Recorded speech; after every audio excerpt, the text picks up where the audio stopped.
Bonjour à tous, ceci est ma chaîne Cadicrea où je vous parle principalement de couture. J'ai également un compte Instagram du même nom. Pour celles et ceux qui sont anglophones, j'ai également une chaîne en anglais. Je vous mettrai le lien dans la barre de description si vous êtes intéressés. Les vidéos sont différentes de celles que je publie sur cette chaîne, mais parfois je fais exactement la même vidéo en anglais du coup. Donc voilà, je me suis dit que ça pouvait être intéressant pour ceux qui parlent anglais ou souhaitent progresser en anglais en couture, parce que ça peut toujours servir de coudre des patrons en anglais, de pouvoir coudre des patrons en anglais du coup. J'ai décidé de vous faire cette petite vidéo où je vais vous parler des tissus que je me suis offert pour mon anniversaire qui était le mois dernier.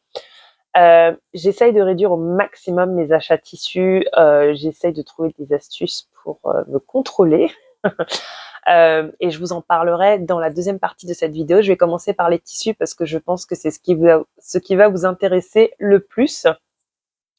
Alors malheureusement, évidemment, moi j'achète malheureusement pour vous si vous n'habitez pas au Royaume-Uni. J'ai bien conscience que certaines personnes qui habitent au Royaume-Uni parlent français.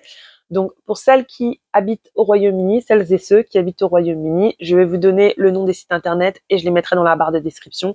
J'ai bien conscience que pour tous ceux qui n'habitent pas au Royaume-Uni, ce sera pas forcément une information importante. Après, il y a pas mal de sites internet anglais qui livrent à l'international, donc allez jeter un œil au cas où. Alors, avant de commencer, je vais vous parler de ce que je porte. Donc, je porte la robe, la blouse Bristol des Sœurs Fileuses. J'en ai parlé dans ma vidéo précédente. C'est un patron que j'aime beaucoup. C'est une blouse qui est carrément accessible aux débutants parce que voilà, les instructions sont vraiment bien. C'est juste au niveau du col, faut vraiment se concentrer pour bien lire les instructions, quitte à même faire une toile pour vraiment comprendre comment ça se goupille au niveau du col. Mais voilà, c'est hyper bien expliqué. Les Sœurs Fileuses, c'est une marque de patron que j'aime beaucoup. Et du coup, j'ai adoré coudre cette blouse. Je vous mettrai des photos portées. Et donc, comme je l'ai dit, je l'ai mentionné dans ma première vidéo où je vous parle de quelques patrons que j'ai cousus et je vous mettrai le lien soit quelque part ici, soit sur l'écran, pardon, soit dans la barre de description. Alors, ma première commande, je l'ai faite sur un site internet qui s'appelle Pound Fabrics. Je vous mettrai le lien dans la barre de description, comme je l'ai dit. C'est un site internet qui est génial. On trouve vraiment des tissus de qualité à des prix imbattables. Très franchement, après, je ne connais pas trop les sites français. Je crois que le seul site français où j'ai commandé depuis le Royaume-Uni, du coup, c'est Dries & Stoffen. J'avais acheté... alors, j'ai oublié le nom en français de ce type de tissu, de la maille. J'avais acheté de la maille côtelée, je pense qu'on appelle ça, pour les poignets, les choses comme ça. C'est maille côtelée, il me semble. Si c'est pas le cas, dites-le moi dans les commentaires. Euh, du coup, je ne connais pas trop les sites français. Je ne connais pas trop les tarifs non plus, parce qu'en général, ça ne m'intéresse pas forcément puisque je n'habite pas en France. Mais les prix sont vraiment top sur ce site internet et du coup, même si vous avez des frais d'envoi pour ceux qui n'habitent pas au Royaume-Uni, ça peut valoir le coup de jeter un œil. Ils ont parfois des tissus qui sont vraiment très sympas. Donc le premier tissu dont je vais vous parler, c'est ce joli tissu qui est un lin viscose. J'aime beaucoup la couleur, donc c'est en anglais ils appellent ça crème et turquoise. Je trouve ce tissu vraiment très sympa. Et j'avais vu justement sur le site une personne qui avait publié une photo de la robe qu'elle avait faite avec ce tissu que j'ai trouvé vraiment très jolie. C'est une robe en fait qui m'a rappelé une robe de Fibre Mood, qui est la robe Judy. Je vais vous montrer parce que du coup j'ai le magazine ici, mais voilà, je trouve que le tissu est vraiment hyper sympa. Je trouve que ça ferait vraiment une robe très jolie que je pourrais porter l'été ou pendant l'automne parce que le tissu est quand même assez épais, je trouve, pour une robe d'automne. Donc la robe Judy, c'est cette robe du numéro 22 de Fibre Mood. Je la trouve vraiment très sympa. Je suis pas méga fan de où le haut de la robe tombe, donc quand même assez bas, je trouve, sur le torse.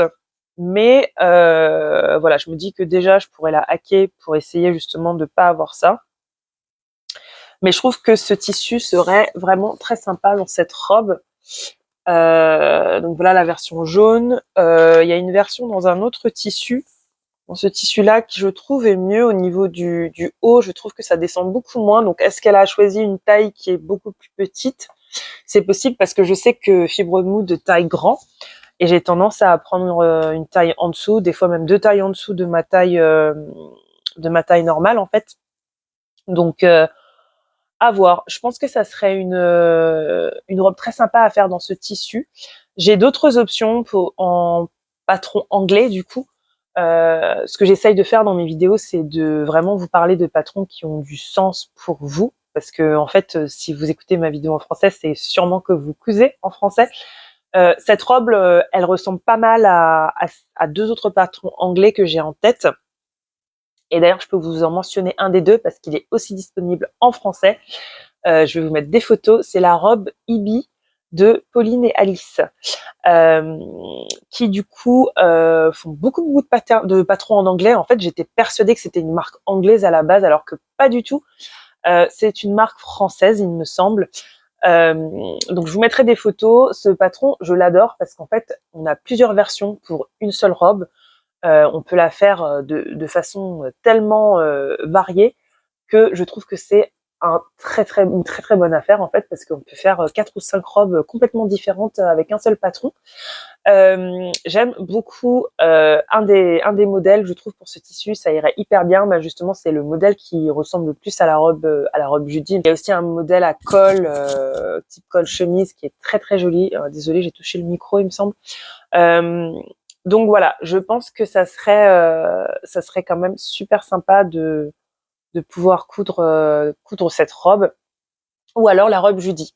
Mais j'avoue que j'ai un petit coup de cœur pour cette robe. J'essaye au maximum d'utiliser mes patrons, mais pour le coup, j'ai du mal avec le haut de la robe Judy, donc on verra bien. Donc voilà pour ce tissu. Le deuxième tissu que j'ai acheté sur ce même site est un tissu crêpe que je trouve absolument magnifique. Donc voilà le tissu. Donc vous avez, en gros, c'est des fleurs jaunes et blanches sur un fond vert menthe. Enfin, franchement, alors je dis vert menthe parce qu'en anglais on appelle ça mint. Est-ce qu'on dit menthe en français? Je ne suis pas sûre, mais en tout cas, voilà le tissu. Il est magnifique. Je le trouve vraiment très beau. Il est hyper fluide et en même temps, il a le tombé d'un tissu crêpe en fait, donc pas du tout fluide comme une viscose. J'adore les tissus crêpes. Je savais pas à quel point je les trouvais vraiment sympas à coudre et à porter aussi. Donc voilà, ils sont vraiment sympas, je trouve, à coudre. J'apprends encore beaucoup de choses sur les tissus. Je suis pas du tout la personne pour vous conseiller, mais voilà, je trouve que c'est un tissu qui est vraiment très sympa. Le patron que j'ai en tête pour ce tissu, c'est la robe Nina de Atelier Bernie. Je trouve que cette robe est vraiment, mais pour le coup, vraiment magnifique. C'est vraiment une robe que je me vois porter l'été, voilà, avec, j'allais dire avec des bottes, mais bon, non, pas pendant l'été. Mais je pense que voilà, vu que le tissu est quand même pas mal de, c'est quoi le mot? De corps, c'est pas le mot que je veux dire. Je peux la porter en automne. Voilà, c'est ce que j'essaie de vous dire avec des bottes et bien évidemment l'été. Du coup, voilà, je trouve que c'est un tissu qui est vraiment versatile, qui est vraiment top. Et je pense qu'il sera très beau dans cette robe. J'ai commencé à découper une toile que je vais faire dans un tissu viscose et que je vous montrerai bien évidemment une fois qu'elle sera faite. Je ferai la version courte avec cette toile parce que j'essaie d'aller au plus vite entre guillemets. Après voilà, ce sera une toile qui est tout à fait portable, une toile que je peux porter. Moi, je ne couds jamais de toile que je ne peux pas porter en fait. J'utilise toujours bien évidemment un tissu que j'aime moins, mais un tissu que je peux porter en dehors de ma maison. Je ne passerai pas des heures entières à coudre un projet pour ne pas le porter ensuite. Donc moi, même mes toiles, je les appelle des toiles, mais c'est pas vraiment des toiles. on va dire la première version du patron que je couds. J'ai vraiment du mal avec cette notion de coudre un vêtement et de ne pas le porter. Je peux pas, ça prend tellement de temps. Voilà, j'ai pas besoin de vous expliquer. Hein, coudre un vêtement, ça prend énormément de temps. Si vous ne cousez pas, il y a tellement d'étapes que ça n'a pas de sens en fait pour moi. Le seul moment où je vais coudre une toile, c'est-à-dire quelque chose que je ne porterai pas en dehors de chez moi, ça va être pour une partie du patron. Par exemple, ça va être que le haut ou que le bas ou un endroit du patron où je ne suis pas complètement sûre. Voilà, je vais coudre une partie du vêtement en fait. Je vais pas coudre tout le vêtement. C'est pas possible en fait. Je peux pas. Psychologiquement, je n'arrive pas. C'est pas possible. Donc voilà. Donc ce tissu crêpe, je le trouve vraiment magnifique et j'espère que ça rendra bien avec la robe Nina. Ensuite, j'ai commandé 3 autres tissus sur un autre site internet qui s'appelle Rainbow Fabrics et je vous mettrai le site internet de nouveau dans la barre de description. Le premier tissu dont j'ai envie de vous parler, c'est ce très joli tissu à carreaux jaune que je trouve vraiment très très joli.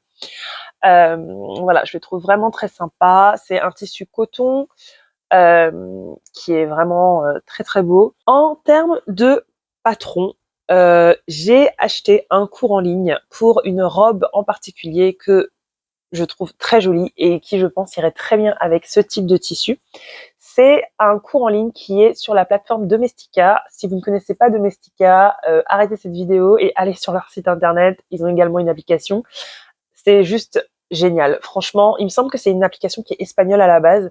Vous avez énormément de cours qui sont sous-titrés en français. Vous avez même 1 ou 2 cours en français, il me semble, mais ça, c'était plus côté tricot que j'avais vu. Il y a également beaucoup de cours en anglais pour ceux qui sont bilingues ou qui comprennent l'anglais. Mais vous avez également, comme j'ai dit, des sous-titres en français dans beaucoup, beaucoup de cours. Donc, je vous le mentionne parce que ça peut être intéressant. Ce cours en particulier, j'ai pas vérifié s'il y avait des sous-titres en français.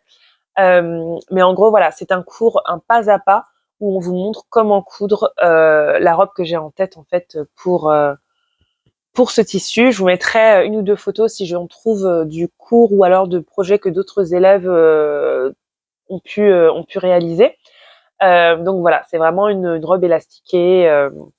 Alors je connais pas le mot en français, mais quand vous cousez du fil élastique sur le tissu, dites-moi comment on dit ça en français parce que je sais le dire en anglais, mais je ne sais pas le dire en français. C'est incroyable. En anglais, c'est shirring.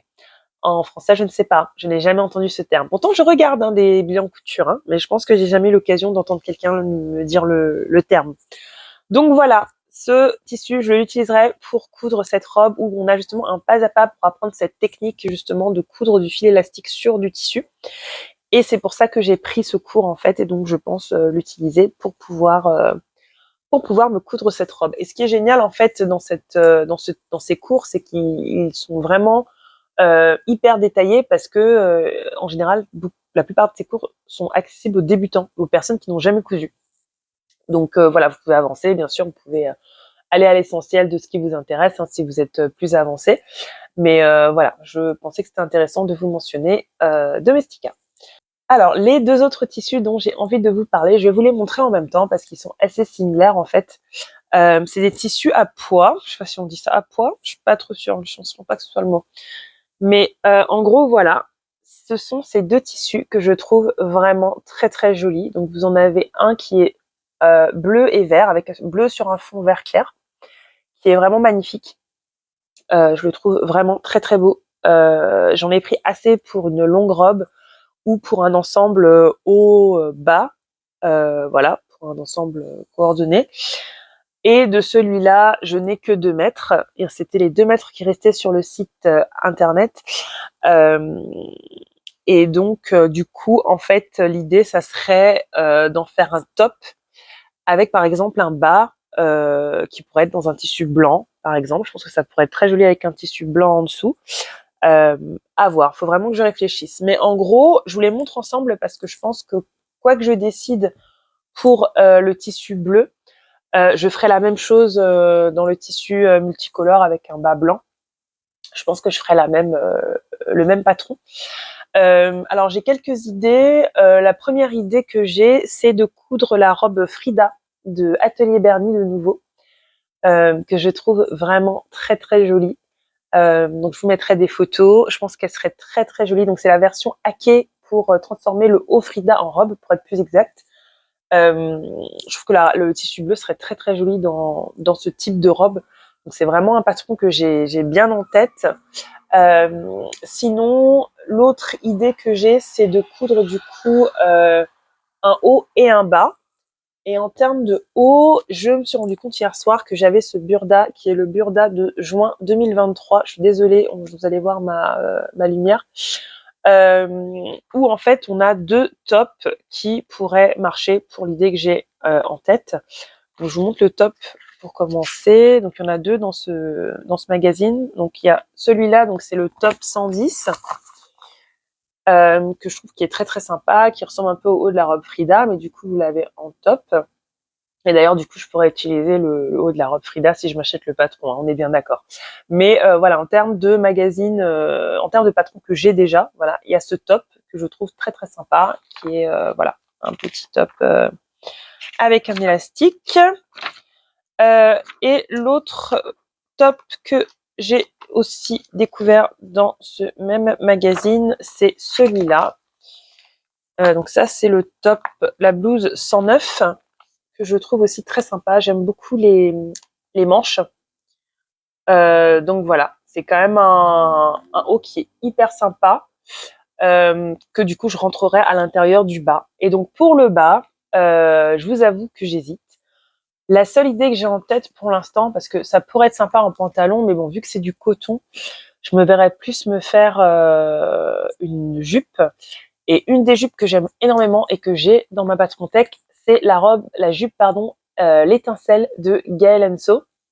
Donc je vous mettrai des photos. Elle est vraiment très très jolie cette jupe, je la trouve vraiment magnifique. Je ne suis pas sûre que j'ai envie des boutons au milieu. J'adore cette jupe, je la trouve vraiment très très sympa. Donc voilà pour ces deux tissus qui se ressemblent d'une certaine manière avec tous les petits points. Et je pense que pouvoir me faire le même ensemble mais dans des tissus différents, ça peut être très sympa.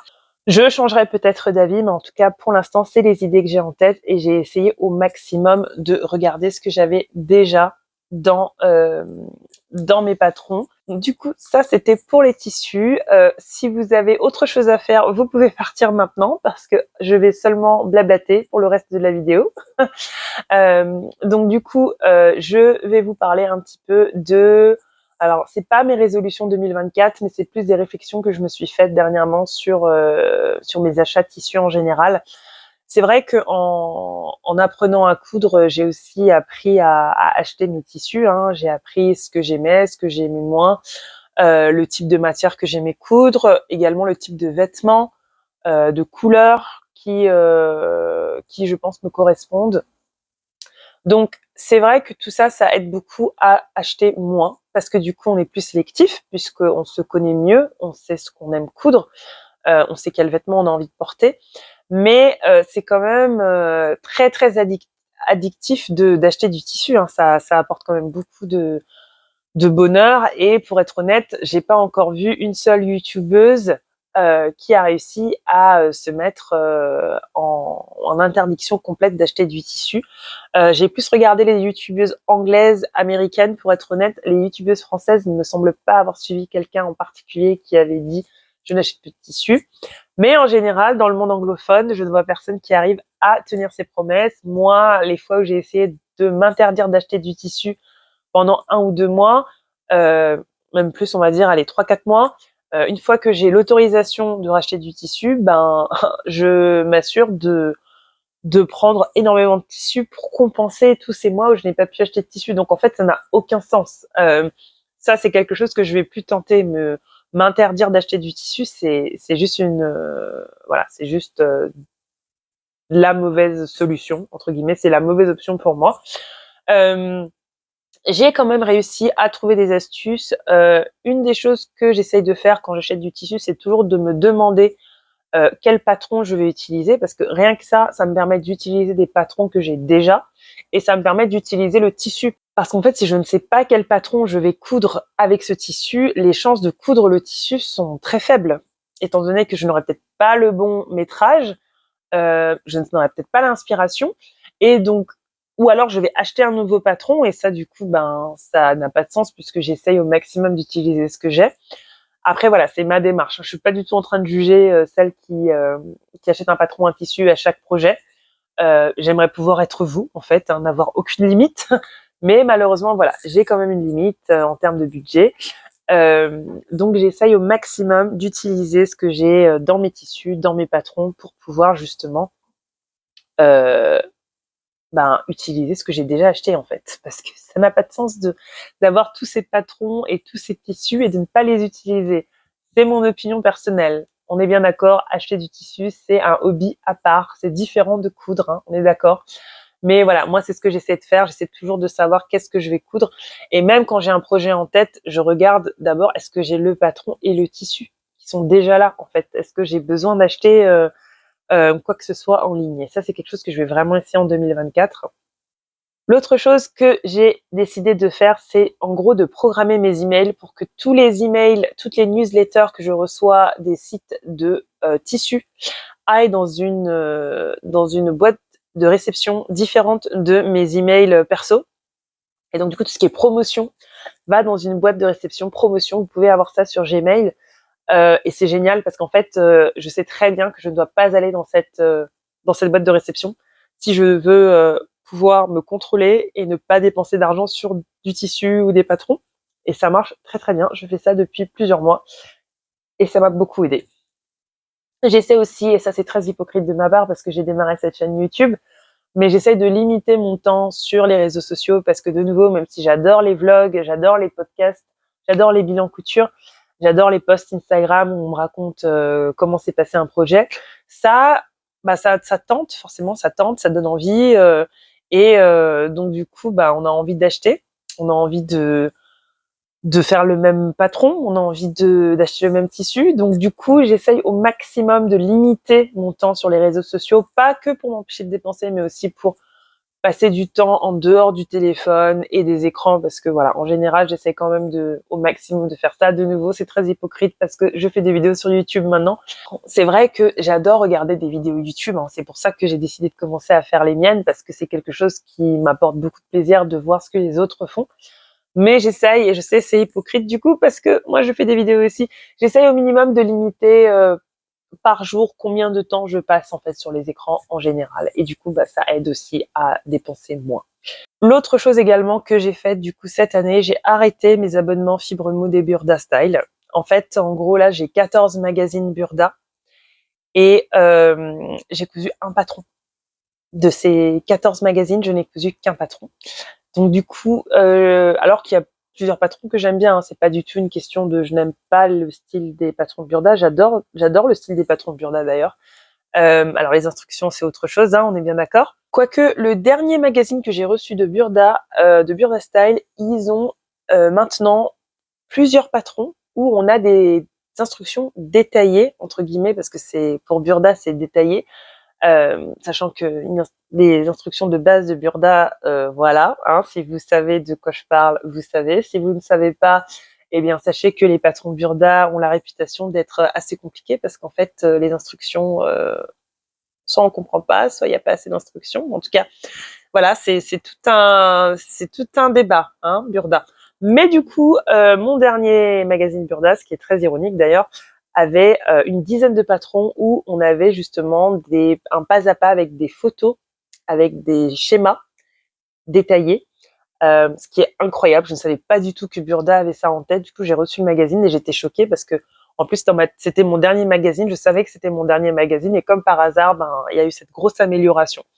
Dans tous les cas, je recevais entre 30 et 40 patrons par mois si on compte Fibre Mood et Burda, sachant que Fibre Mood, c'est pas tous les mois. Je pense que j'ai eu 5 ou 6 magazines en un an, ce qui est pas plus mal, hein, parce que du coup, c'est quand même moins de patrons. Mais en fait, ça n'avait aucun sens pour moi de continuer, même si j'adorais recevoir mon magazine tous les mois. Je ne suis pas du tout en train de vous juger si c'est ce que vous faites. Mais pour moi, personnellement, ça n'avait aucun sens de continuer à recevoir ces magazines et de ne rien coudre dedans par manque de temps, manque d'envie. Je me rends compte que je couds, j'avais calculé d'ailleurs, je couds autant de patrons magazines que de patrons livres, que de patrons PDF. Donc là-dessus, il n'y a pas de souci. Enfin, j'ai pas une préférence de format. Mais 14 magazines Burda et n'avoir cousu qu'un seul patron, c'est pas possible, quoi. C'est juste, ça n'a aucun sens. Donc, je ne couds pas assez vite, disons, pour voilà, pour me permettre de justifier ça, en fait. Ah oui, les patrons pochettes, du coup, j'ai oublié, je couds également des patrons pochettes. Alors, autre chose que j'essaie de prendre en compte, c'est mon humeur du moment. J'ai remarqué que lorsque j'ai une journée difficile au travail ou lorsque je me sens un peu déprimée ou que ça va pas trop, j'ai tendance à dépenser beaucoup plus que la normale. Donc, pendant ces moments-là, en fait, j'essaye au maximum d'éviter tout ce qui est vidéo, haul tissu. De nouveau, très hypocrite de ma part parce que je viens de vous présenter un haul tissu. Mais voilà, moi, c'est vraiment quelque chose que je fais désormais, c'est que quand je sais que je suis vulnérable et qu'il y a de grandes chances que un haul tissu me donne envie d'aller acheter du tissu moi-même, j'évite ces vidéos pendant un moment. Je les regarde quand je sais que voilà, que la tentation ne sera pas aussi forte. Mais c'est sûr que c'est des vidéos qui donnent envie de dépenser. Voilà, donc c'est quand même important de le dire. Voilà, voilà, j'espère que cette vidéo vous aura plu, j'espère qu'elle ne sera pas trop longue, j'espère que je vous ai donné quelques inspirations pour vos projets couture et je vous retrouverai dans ma prochaine vidéo. À très bientôt.